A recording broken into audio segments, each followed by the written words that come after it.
de Dieu, de plus en plus d'enfants portent des lunettes très tôt. Il y a des enfants de moins de 2 ans qui portent déjà des lunettes. Moi, j'ai essayé de me renseigner sur la question et j'ai découvert que, en plus des maladies héréditaires, mais là, c'est quand je fais ma vidéo qui commence à faire si bruit.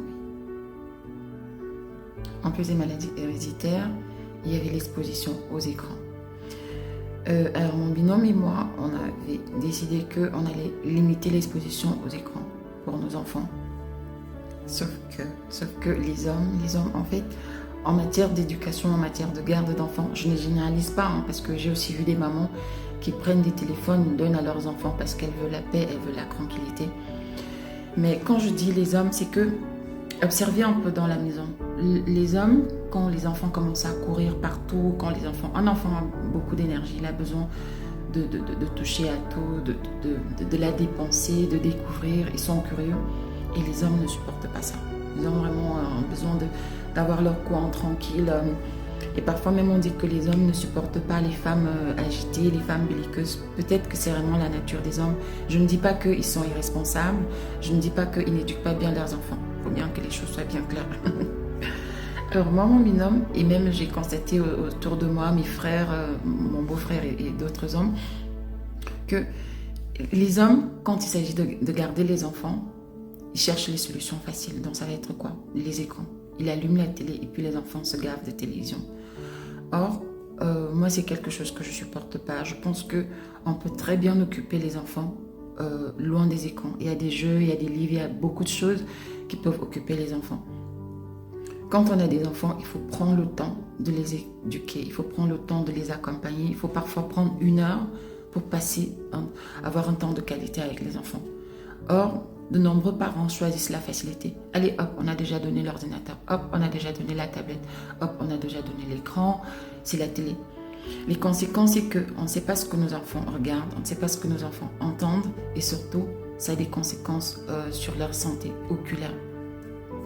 Alors, mon binôme, comme lui, il choisit toujours la facilité, j'ai décidé que quand il garde les enfants, je sors avec la télécommande. J'en suis arrivée là parce que quand je rentre à la maison, je vais sur YouTube, je regarde l'historique, je me rends compte qu'il a fait regarder la télé aux enfants. On avait même dit, ok, quand tu dois regarder les dessins animés, ça sera en anglais pour leur apprendre l'anglais, mais ils ne respectent pas toujours ça. Donc, j'en suis arrivée là. Alors, je partage avec toi mon astuce. Toi, cette maman qui est soucieuse de ne pas exposer tes enfants aux écrans, fais la même chose, n'hésite pas à sortir avec la télécommande. N'hésite pas à cacher les câbles des ordinateurs, les chargeurs des jeux vidéo, etc.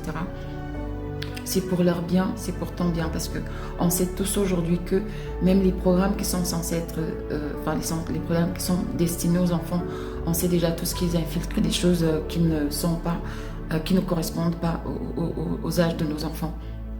Par exemple, sur YouTube, quand vous lancez une vidéo, il y a des publicités, soit qui sont incitatives pour que les enfants, les enfants voient des jeux, des jeux, des vêtements qu'ils vont demander aux parents d'acheter. Soit c'est parfois des jeux, des publicités sur des jeux très dangereux. Moi, plusieurs fois, ma fille a eu à me dire, maman, j'ai peur, il faut enlever la publicité.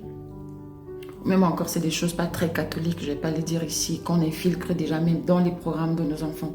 Et les parents doivent toujours être là pour contrôler, pour vérifier. Donc, je ne dis pas non plus qu'il ne faudrait pas que les enfants regardent la télé. C'est juste qu'il faut contrôler parce que la télé aussi permet à l'enfant de découvrir, de se cultiver et même, comme j'ai dit tout à l'heure, d'apprendre l'anglais. Pour finir, je vais te raconter ce que j'ai vécu cette semaine même sur TikTok. Alors, je suis allée sur TikTok, je suis tombée sur une vidéo. Un monsieur était en train de dire, il fait une blague que je n'ai pas du tout appréciée. Vous me direz que oui, chacun fait ce qu'il veut. Mais le problème avec ce que chacun fait ce qu'il veut, c'est que, je vais vous prendre un exemple. Si moi, chez moi, je suis une maman toxique, j'insulte mes enfants, j'insulte leur papa, je les blâme, je tiens des propos désobligeants, des propos grossiers. Mes enfants enregistrent ça et quand ils arrivent à l'école, qu'est-ce qu'ils font? Ils vont être violents, ils vont être désobligeants, ils vont être malpolis et ça va contaminer les enfants des autres. Parfois, les enfants des parents qui, eux, sont souciés chez eux d'inculquer des valeurs à leurs enfants. Donc, le fait de dire oui, chacun fait ce qu'il veut, oui, chacun fait ce qu'il veut, mais sauf que ça ne reste pas chez vous. Vous finissez de faire ce que vous voulez chez vous, en tout cas. Enfin, quand vous finissez de faire ce que vous voulez chez vous, ça ne reste pas chez vous parce qu'après, vos enfants sortent avec ce qu'ils apprennent chez vous et vont contaminer leurs camarades à l'école. Donc moi, j'ai même un problème avec cette histoire de chacun fait ce qu'il veut, chacun est libre de faire ce qu'il veut. Si vous êtes libre de faire ce que vous voulez, faites-le dans votre chambre, mais n'allez pas embêter les autres une fois que vous en sortez. Ça, c'était une parenthèse. Donc, je tombe sur cette vidéo-là, on est en train de dire motherfucker, et je fais la bêtise de laisser mon téléphone parce que mon autre enfant m'a sollicité, donc j'y vais, je laisse mon téléphone, et c'est une vidéo qui dure environ 15 secondes, donc elle tourne en boucle pendant que je m'occupais de mon autre enfant, et quand je reviens, j'ai tout fait de zapper, sauf que c'était trop tard. Ma fille, elle avait déjà enregistré, et le lendemain, je l'entends, elle parle avec sa sœur et elle dit motherfucker, motherfucker. Et je demande mon cœur, où est-ce que tu as entendu ça? Elle me dit, mais maman, dans ton téléphone. Et j'étais en même temps honteuse, mais surtout j'ai culpabilisé parce que c'était de ma faute si elle avait entendu ça. Je lui ai dit, mon cœur, tu ne répètes plus ça. C'est un gros mot. Tu ne dis plus ça, c'est pas bien. Vous voyez à quel point il est facile pour un enfant d'enregistrer des bêtises, d'enregistrer des bêtises dans son cerveau. Et si je n'avais pas été là, elle serait allée raconter ça à l'école. Et elle est dans une école privée catholique où ils sont quand même très soucieux des règles. Et peut-être qu'on allait me convoquer pour me dire, voilà, on a entendu votre enfant dire votre enfant dire ça. Donc c'est ce que je l'ai partagé avec la maman, enfin une maman qui est soucieuse de l'éducation de ses enfants et surtout qui tient à ne pas exposer son enfant aux écrans. N'hésite pas, fais comme moi quand c'est nécessaire. Je suis vraiment très intéressée par tout ce qui concerne l'éducation des enfants. Je regarde des vidéos, je regarde des podcasts sur YouTube, je m'abonne sur les chaînes qui en parlent. Parce que j'ai découvert qu'en fait, l'éducation d'un enfant, ça se suit au fur et à mesure que l'enfant grandit et que le parent doit toujours faire une sorte de mise à jour pour que ses savoirs, pour que ses